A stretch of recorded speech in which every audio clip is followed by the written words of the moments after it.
பாலக்கீரை.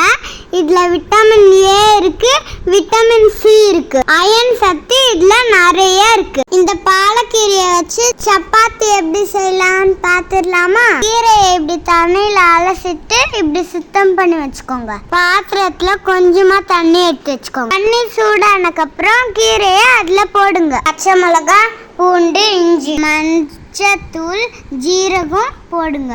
கீரை நல்லா வெந்தக்கப்புறம் மிக்சியில் கீரை அந்த தண்ணியோட சேர்த்து அரைச்சிக்கோங்க. இது மாதிரி அரைச்சிக்கோங்க. கோதுமை மாவை எடுத்துக்கோங்க. அதில் தேவையான அளவுக்கு உப்பு போட்டுக்கோங்க. அரைச்சி வச்ச கீரையை மாவில் கொஞ்சம் கொஞ்சமாக போட்டு பிசைங்க. நெய் கொஞ்சம் போட்டு பிசைங்க. உங்ககிட்ட நெய் இல்லைன்னா எண்ணெய் கூட போட்டுக்கலாம். இந்த மாதிரி பிசைஞ்சு வச்சுக்கோங்க. இப்படி ஒரு தட்டு போட்டு மூடி வச்சிருங்க.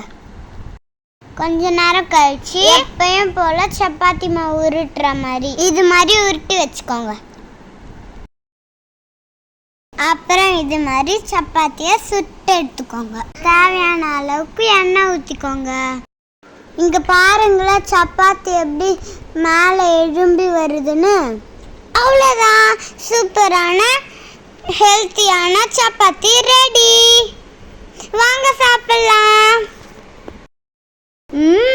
சூப்பராக இருக்கு. இதே மாதிரி வீட்டில் நீங்களும் செஞ்சு பாருங்கள்.